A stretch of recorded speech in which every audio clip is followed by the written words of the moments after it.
Yo, donc petite vidéo pour vous présenter le calcul intégral dans R2 et dans R3. Donc on m'a demandé de faire cette vidéo et le truc c'est que si je fais la vidéo d'un coup, elle risque d'être vraiment longue et désagréable à regarder. Du coup, ce que j'ai décidé de faire, c'est que je vais la couper en plein de petites parties, ok? Donc je vais vous présenter les parties que j'ai décidé de faire, en gros. Donc on verrait les définitions de tout ce qui est champ de vecteurs, etc. Histoire de bien mettre, de bien caler les notations qu'on risque d'utiliser, etc. Ensuite, tout ce qui est circulation d'un champ de vecteurs, tout ce qui est forme différentielle, etc. Pour arriver aux intégrales doubles sur des parties compactes. Et puis après, on verrait les propriétés de ces intégrales et comment on peut les manipuler, qu'est-ce qu'on peut en faire, à quoi elles servent, pourquoi elles sont là, pourquoi on n'est pas resté aux intégrales simples, etc. Et puis ensuite, on va essayer d'arriver aux intégrales triples pour voir une notion un peu plus forte encore. Donc on va essayer de faire ça tranquillement. La vidéo elle risque d'être assez longue, faudra vraiment essayer de la suivre. Ok, il y a pas mal de notions dont je vais faire appel, notamment des notions de topologie, ok, que je vais pas forcément rappeler. Donc je vais supposer que vous les connaissez, d'accord, tout ce qui est compacité, ouvert, fermé, tout ça. Donc nous on va vraiment rester dans le vif du sujet en supposant que vous connaissez toutes ces choses-là. Et peut-être plus tard on fera une vidéo de topo ou autre chose pour être sûr que tout ça c'est bien assimilé, etc. Donc on y va, go. Donc on y va. Alors je vous présente rapidement ce que c'est qu'un champ de vecteurs, d'accord. Donc je prends grand epsilon p, enfin grand E plutôt p, un espace affine euclidien, que j'associe à un espace vectoriel V indice p de dimension p. D'accord, vous savez que quand vous avez un espace vectoriel et que vous le translatez, ben, vous obtenez un espace affine, d'accord. On va garder cette définition en tête. L'idée de, voilà, j'ai un truc comme ça, d'accord. Par exemple, je vais prendre un plan vectoriel, d'accord. Donc j'imagine que ça c'est mon VP. Et puis je prends un point, O, et je lui associe l'espace affine EP. Donc ça va être un truc comme ça. Ok, genre là j'ai déplacé mon espace vectoriel et j'ai obtenu mon espace affine. Et donc mon EP, je vais le rapporter à un repère, d'accord, donc O, et puis à des vecteurs, d'accord, ces vecteurs-là qui sont en fait ceux qu'on aurait pu prendre pour VP et qu'on translate, d'accord, qu'on translate selon O, selon, enfin, pour les rapporter finalement à ces espaces affines. Ok, alors, vu que souvent on travaillera dans des trucs de dimension 2 ou 3, d'accord, parce qu'on va travailler dans R2 et R3, E2 on va le noter souvent P comme plan par exemple, et puis E3 E comme espace, d'accord, voilà, ça va être des notations qu'on va utiliser, elles vont être pratiques, on va pas trimballer des petits indices à chaque fois, ça risque d'être vraiment lourd. Donc voilà, alors, à chaque fois qu'on prendra un M dans EP, on va pouvoir associer ces coordonnées dans ce repère, d'accord. Et en fait, on aurait pu faire exactement la même chose pour un vecteur U, d'accord. On prend U dans l'espace vectoriel et on peut lui associer ses coordonnées dans la base de l'espace vectoriel, d'accord. Donc là, on fait la même chose pour un point M appartenant à EP. Et puis je présente deux bijections, d'accord, qui vont permettre donc d'identifier un M appartenant à EP ou un U appartenant à VP à leur image X1, etc. dans RP. Alors, je vais les donner ici. Donc la première, c'est grand phi, par exemple. Donc c'est une bijection de EP dans RP. D'accord. Et elle prend un élément M et elle me donne finalement ses coordonnées X1, etc., XP. Donc cette application, elle est bijective, d'accord, et elle me montre, entre guillemets, que EP, il est donc en bijection avec RP, donc par rapport à tout ce qui est, comment dire, tout ce qui est notion de topologie dans RP, elles vont pouvoir se transporter dans EP. Et puis, je vais mettre un petit phi cette fois-ci. Donc cette fois-ci, on va aller de VP dans RP Donc je fais une bijection de VP dans RP, qui pareil à un vecteur U, va m'associer les coordonnées de ce vecteur, qu'on prendra comme un vecteur de RP. Donc voilà. Alors, le but de ces bijections qui ne tombent pas de nulle part, d'accord, ce sont des bijections très simples à trouver. Et le but, c'est vraiment de se dire que voilà, tout ce qui est notion topologique de RP, je vais pouvoir les transporter dans EP. Ok, en gros, on est en train de se dire qu'on a un comportement qui va être pareil dans les deux, à peu près pareil. Donc, c'est la même chose qu'on fait quand on prend, qu'on dit que C, il est isomorphe à R2, d'accord. L'application qui a A plus IB, un complexe de C, associe le couple AB, d'accord. C'est une application bijective qui me dit que voilà, bon bah C et R2 se comportent à peu près de la même manière. Ils sont pas égaux, mais quand on a une bijection, on va dire qu'ils se comportent de la même façon.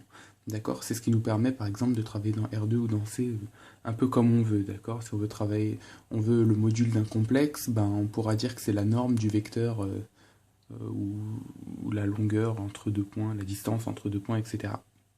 Donc voilà.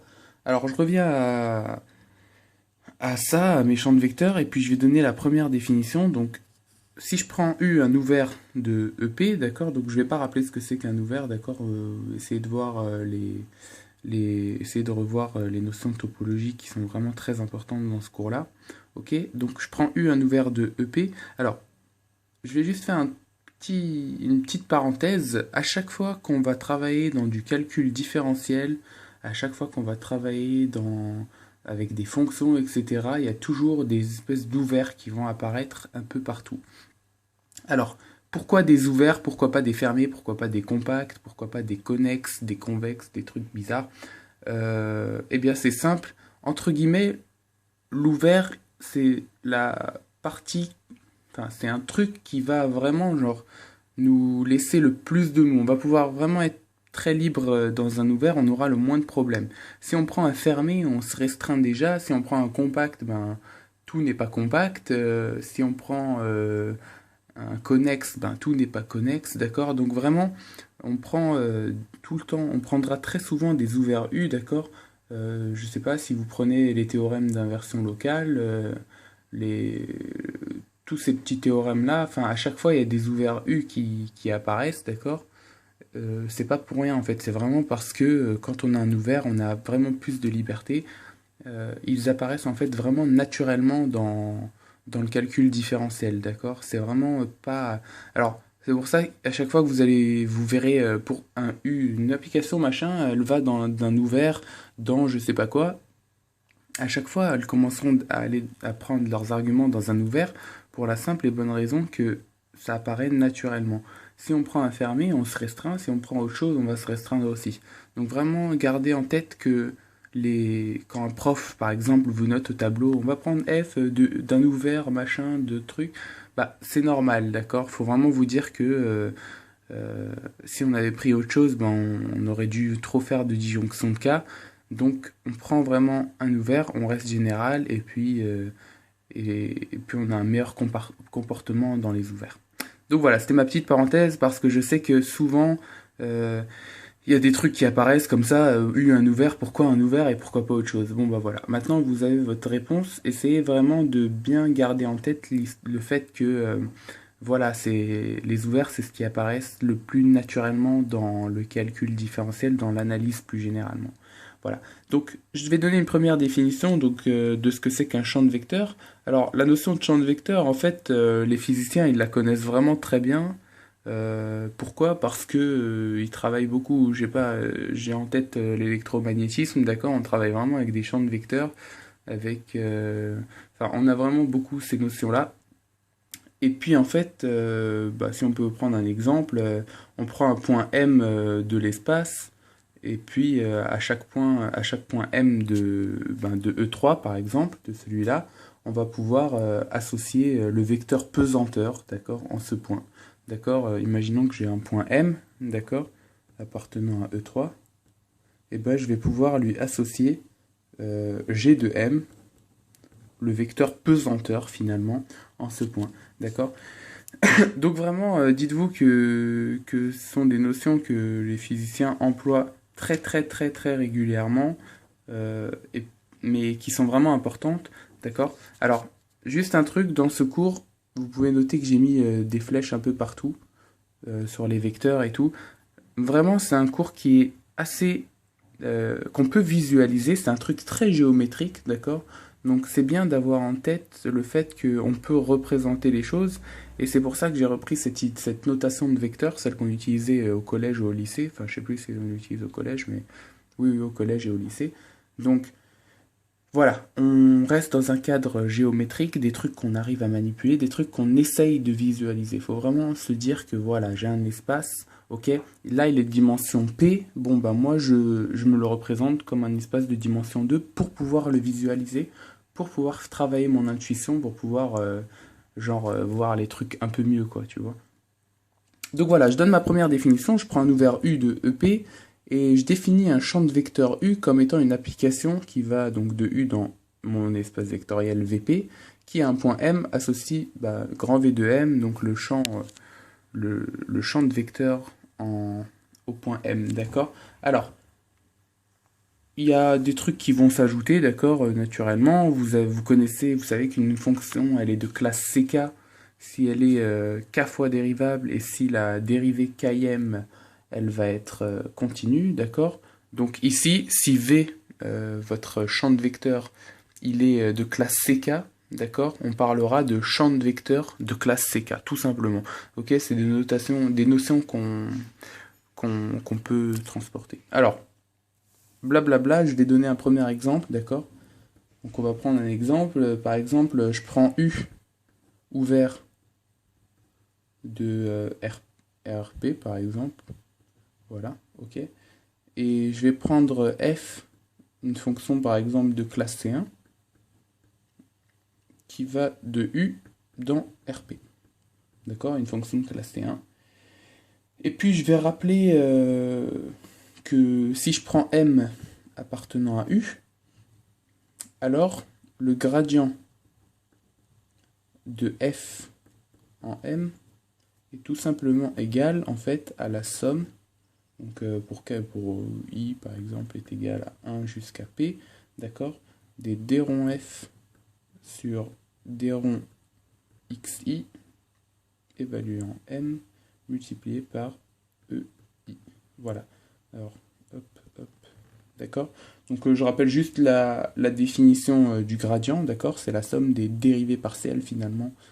C'est une sorte de somme de dérivées partielles, d'accord, évaluée en m multiplié par les vecteurs. Ok. Alors, on voit bien que là, on a une quantité scalaire et que là, j'ai un vecteur et donc j'ai une somme de vecteurs, donc ce sont des vecteurs. Le gradient, c'est un vecteur, d'accord. C'est un vecteur qu'on utilise beaucoup en physique. Encore une fois, l'exemple qui me revient, c'est l'électromagnétisme, d'accord, où quand on a une formule qui nous associe le potentiel V au champ E, d'accord, par la formule E est égal à moins gradient de V. Donc,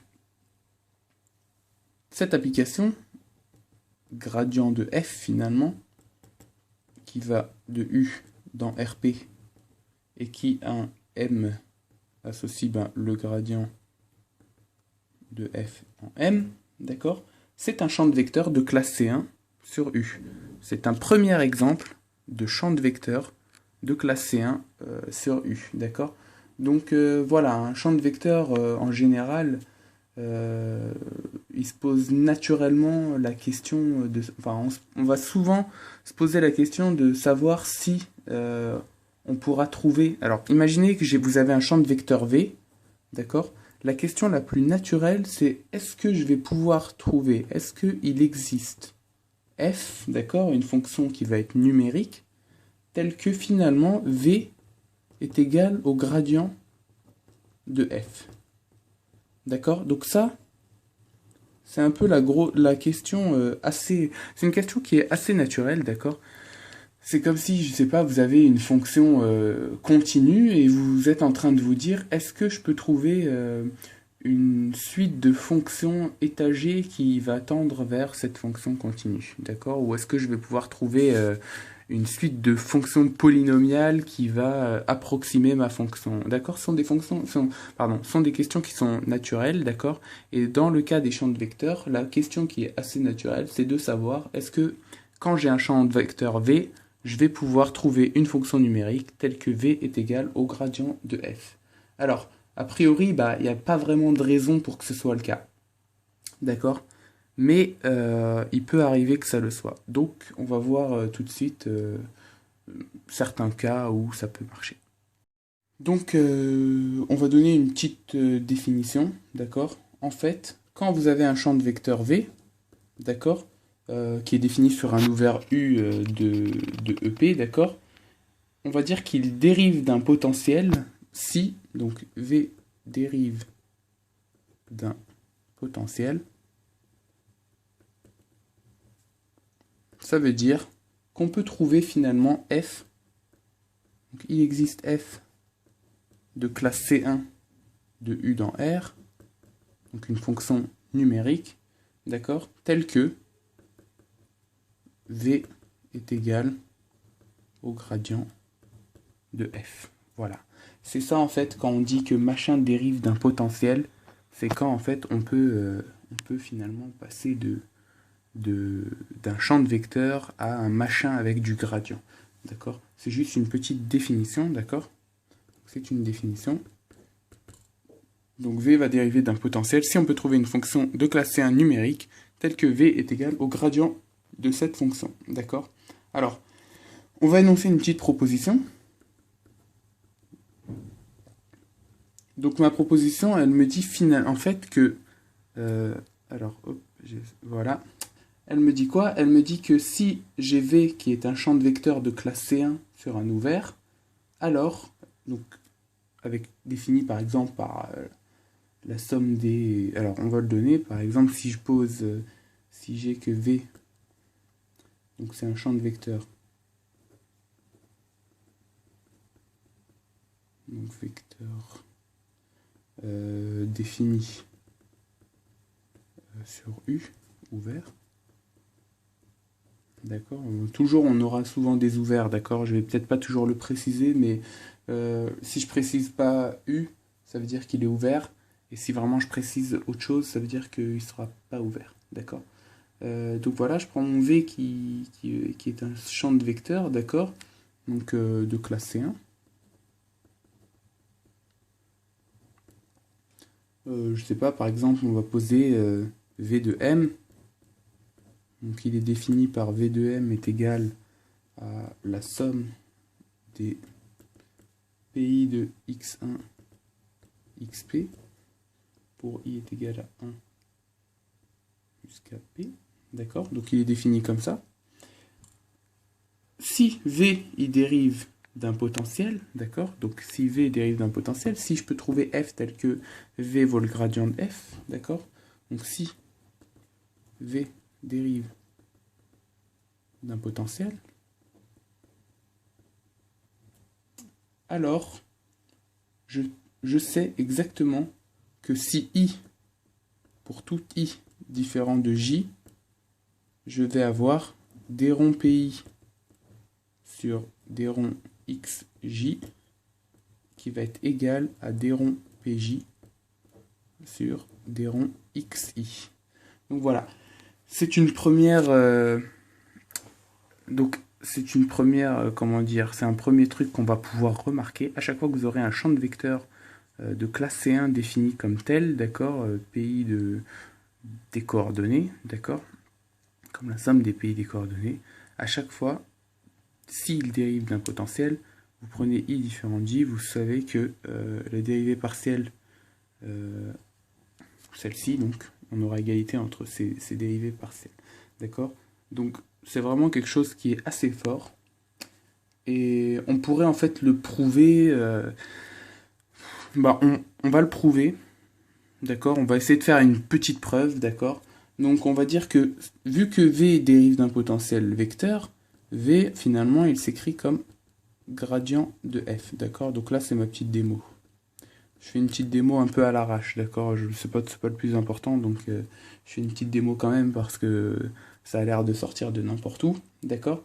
Donc V, il est égal au gradient de f, d'accord?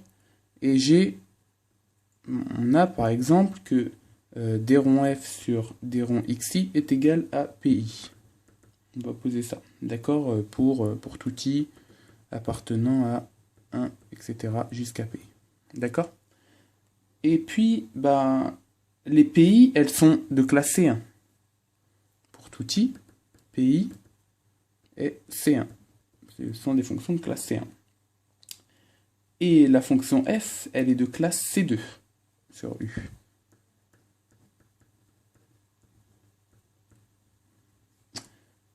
Du coup, il suffit de conclure en utilisant le théorème de Schwartz.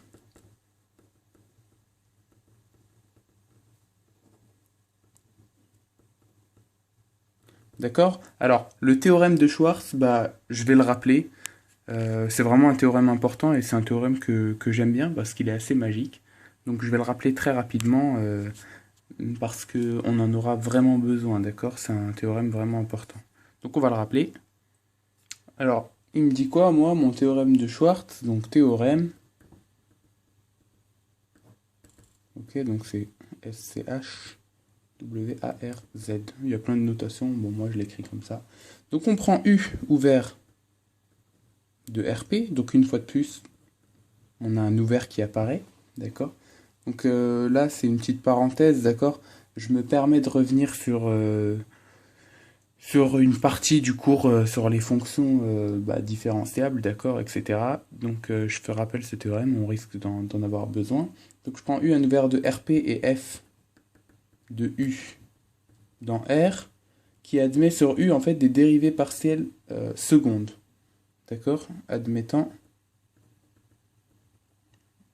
sur U des dérivées partielles secondes d'ordre 2. Donc on va les noter d rond carré f sur d rond xi, d rond xj et d rond carré f sur d rond xj, d rond xi. Voilà. Et mon théorème, mon petit Schwartz, le papa Schwartz, il dit quoi? Il dit que si les dérivées partielles, elles sont continues en A, alors elles sont égales en ce point. Donc si ce truc-là et ce truc-là, ils sont continus en fait en A appartenant à U, si d rond f sur d rond xi, d rond xj et d rond carré f sur d rond xj, d rond xi continuent en A, d'accord? Donc si ces deux dérivées partielles, elles sont continues en A, alors en fait, elles coïncident. Alors je vais mettre ils, ce sont des dérivées partielles, ce sont des opérateurs, ils commutent, enfin ils peuvent être échangés, d'accord? Bon, on va mettre elles sont égales. D'accord? Ce sont les dérivées partielles, elles sont égales. Donc voilà, en égal, je suis en train de dire en ce point, d'accord? En A. Ok, et puis si c'est le cas pour tout A appartenant à U, on dira qu'elles sont égales sur tout U, d'accord? Voilà. On va pas le prouver, d'accord? Pour le prouver, on prend un couple de AB, un couple de R2, et on donne certaines conditions, d'accord? Pour que la somme des couples, entre guillemets, soit un couple de U, d'accord? Qui est ouvert. Et puis on essaie d'évaluer de deux façons le réel en question. Enfin bon, la démonstration n'est pas importante et c'est pas sur elle que je vais m'attarder. Donc gardez bien en tête que vous avez à la base on partait de cette proposition, d'accord? On a un champ de vecteurs qui est de classe C1 et puis parfois si on peut s'il dérive d'un potentiel, alors on va avoir cette égalité là, d'accord? Donc j'ai rappelé le théorème de Schwartz. Maintenant on peut passer à autre chose.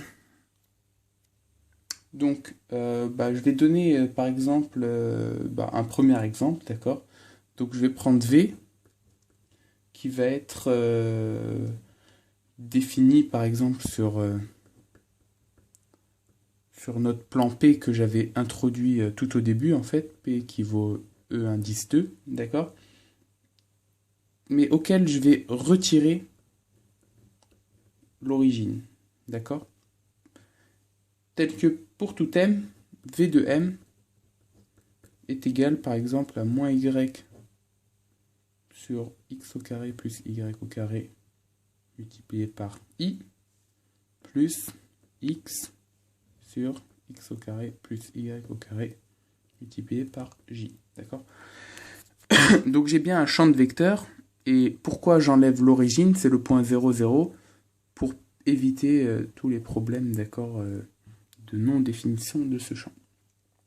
Et en fait, bah, là, je peux voir que si j'ai des ronds sur des ronds y de la quantité moins y sur x au carré plus y au carré, je trouve que c'est égal à moins x au carré plus y au carré sur x au carré plus y carré, le tout au carré.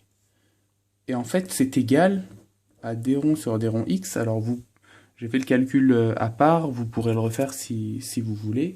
Donc c'est égal à des ronds sur des ronds x de x sur x au carré plus y au carré. Voilà. Comme donc m, comme v plutôt, v de m est égal à gradient de f en m, d'accord?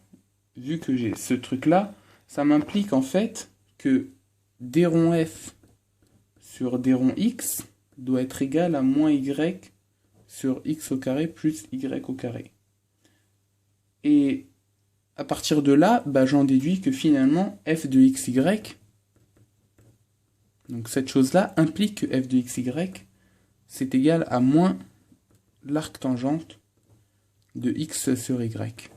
D'accord? Plus une certaine fonction de y, par exemple. D'accord? Donc en fait, ça me suppose quoi? Ça me suppose que f, eh bien, elle n'est pas définie que sur R2 privé de l'axe des abscisses. D'accord? Donc, enfin, elle l'est plutôt, enfin, je raconte n'importe quoi. Ça me dit en fait que f, elle est définie que sur R2 privé de l'axe des abscisses. Donc, c'est un premier exemple de champ de vecteurs qui dérive d'un potentiel, d'accord? Bon, ça ne veut pas dire que c'est le cas pour tous, mais voilà, dans certains cas, on va pouvoir le faire, et ça va être très très très pratique. Donc bon, la réciproque de la proposition, elle est vraie en fait dans le cas particulier où U en fait c'est un ouvert qui est particulier. Et je vais présenter cet ouvert particulier, en fait on parle d'ouvert étoilé, d'accord? Alors, une partie de Rn, d'accord, elle va être dite étoilée si, quand je vais prendre un point A, donc si je peux trouver un point A de cette partie, tel que pour tout x de cette partie, le segment AX est encore inclus dans cette partie. Donc en fait, c'est une sorte de définition de convexité, d'accord? Donc on va dire que A inclus dans Rn étoilé, si il existe A appartenant à A, d'accord, tel que pour tout x appartenant à A, AX est inclus dans A, d'accord? En fait, on dit aussi que la partie A ici, elle va être étoilée par rapport à A, d'accord? Donc, ce que vous pouvez voir, c'est que à chaque fois que vous aurez un convexe, bah, ce sera étoilé, d'accord? Et il sera en fait étoilé par rapport à chacun de ces points. Donc ça, c'est un premier truc qui nous dit que finalement, la proposition qu'on a donnée tout à l'heure, bah, la réciproque, elle est vraie uniquement dans le cas où U, il va être étoilé, donc dans le cas où U, il va se comporter comme tel. Alors, je vais donner un premier théorème maintenant, concernant cette partie. C'est un théorème qui est vraiment important, et on va vraiment en avoir besoin. Et il s'agit en fait du théorème de Poincaré.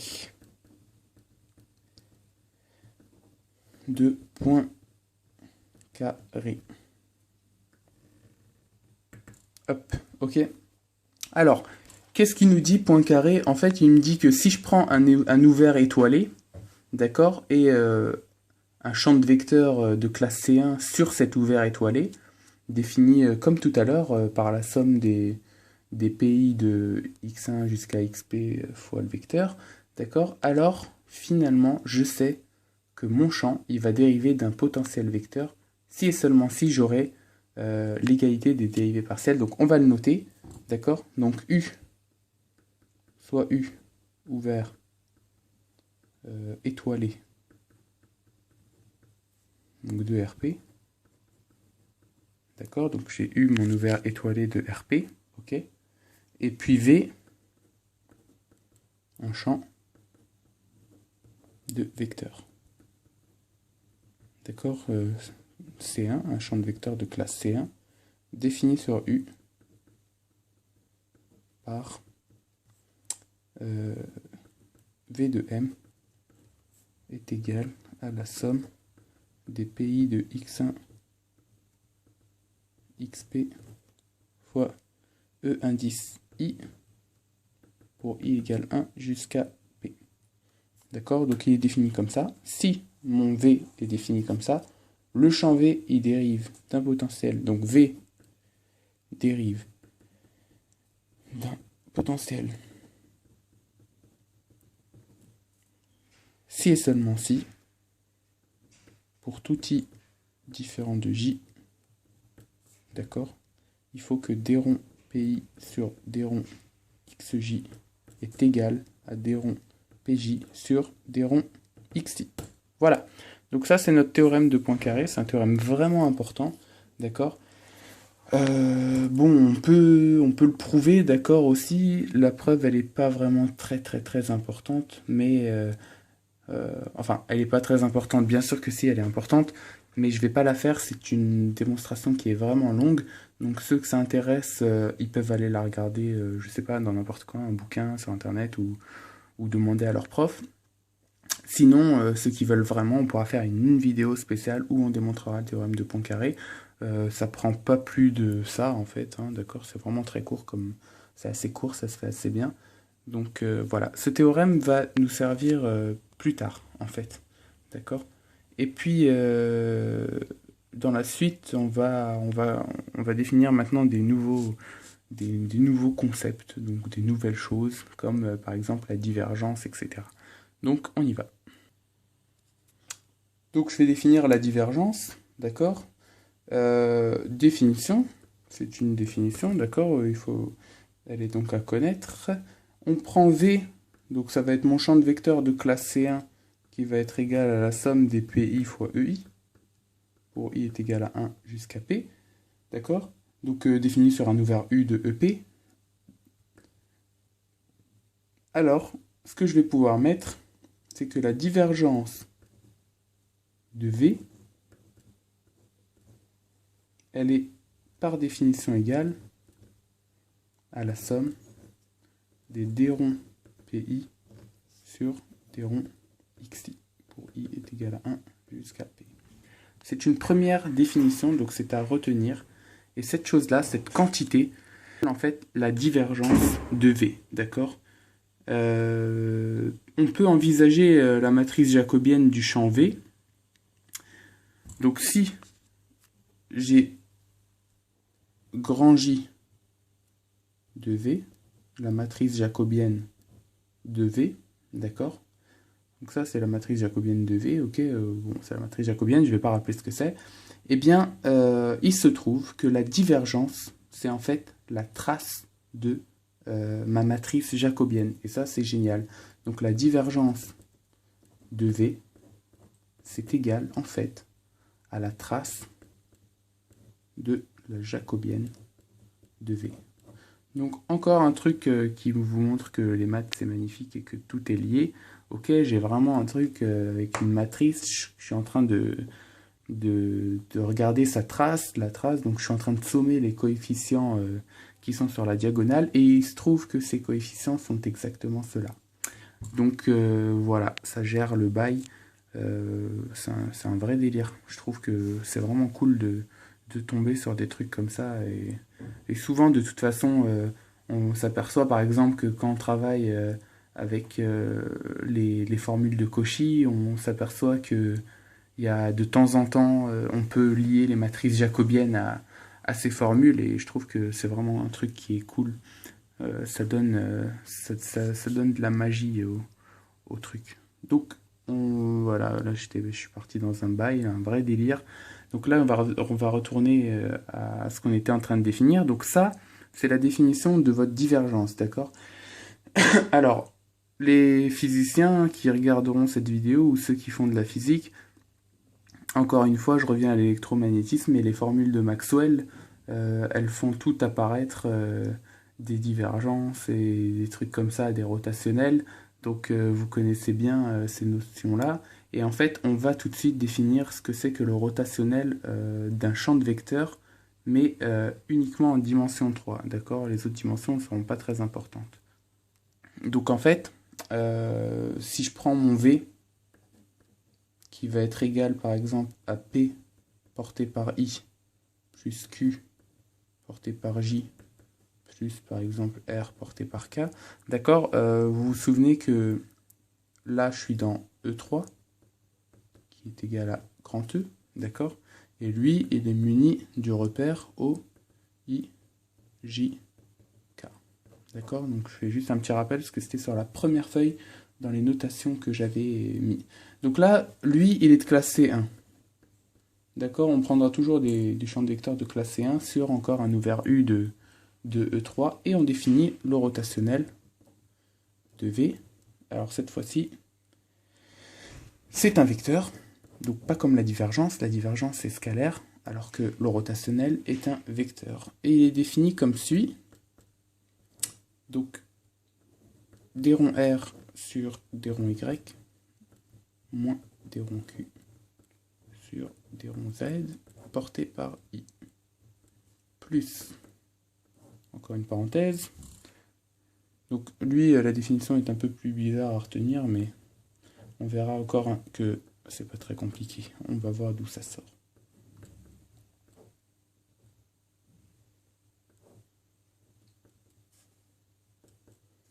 Et le dernier terme, des ronds Q sur des ronds X, moins des ronds P sur des ronds Y, portés par K. Voilà, donc ça, c'est la définition de votre rotationnel. Donc la définition est un peu grosse, d'accord, mais elle n'est pas si difficile que ça à retenir, d'accord. Enfin, il faut bien se dire que si mon V s'écrit comme ça, alors le rotationnel de V s'écrit comme ça, ok. Vous savez que le rotationnel et la divergence et le gradient ont un lien avec l'opérateur qu'on note nabla, d'accord, qui est le vecteur des ronds sur des ronds X, des ronds sur des ronds Y et des ronds sur des ronds Z. D'accord, donc lui il s'appelle nabla. D'accord. Et nabla vous dit que finalement, grade de f, c'est égal à nabla de fois f. Et il vous dit que finalement, la divergence de V, c'est tout simplement égal à nabla scalaire V. Et il vous dit enfin que le rotationnel de V, c'est nabla vectoriel V. Donc voilà, vous pouvez retenir ça. Petite dédicace à ma prof de physique de première année, parce que ça m'a fait rentrer ça dans la tête tellement facilement que jusque-là, ça m'a marqué. Donc voilà, c'est un opérateur nabla, et puis retenez bien que la divergence, il n'y a pas de vecteur, donc c'est un produit scalaire. Le rotationnel, c'est un vecteur, donc c'est un produit vectoriel. Et puis le gradient, le gradient, il est facile à retenir, d'accord. Enfin, en général, le gradient, on retient que c'est un vecteur dont les composantes vont être les dérivées partielles de la fonction en chaque variable. Voilà. Donc c'était la définition d'un rotationnel, et puis dans le cas particulier ici, on peut appliquer le théorème de Poincaré, enfin on peut traduire en fait le théorème de Poincaré qui nous dit que si on avait un champ de vecteurs de classe C1 défini, je sais pas, sur un ouvert U étoilé, d'accord, eh bien V va dériver d'un potentiel si et seulement si le rotationnel de V va être nul, d'accord. Donc dans ce cas, dans le cas E3, d'accord, dans le cas P égale 3, bah, Poincaré, pas de 2R, d'accord, il se traduit comme ben, V dérive d'un potentiel, d'accord, V dérive d'un potentiel si et seulement si le rotationnel de V est égal au vecteur nul. Donc c'est quelque chose qui sera très pratique finalement quand on sera dans E3. Le théorème de Poincaré, au lieu d'appliquer le théorème de Poincaré comme ça, en utilisant la grosse définition, en essayant de regarder machin, machin, machin, dans le cas où on est dans un étoilé, dans un ouvert U étoilé, d'accord, ici U étoilé, d'accord, alors V va dériver d'un potentiel, donc ça veut dire que V est égal à gradient de quelque chose, de F par exemple, si et seulement si le rotationnel va être égal au vecteur nul. Donc voilà, j'espère que c'était clair cette première partie. La partie qui arrive, ça va être la circulation d'un champ de vecteurs, et puis on va voir comment ça fonctionne. Il y aura beaucoup d'exemples liés à la physique, je pense, parce que c'est une partie qui est très, très géométrique et très visualisable. Donc c'est vraiment cool, c'est un vrai bon truc. Voilà. Donc à bientôt. Ciao.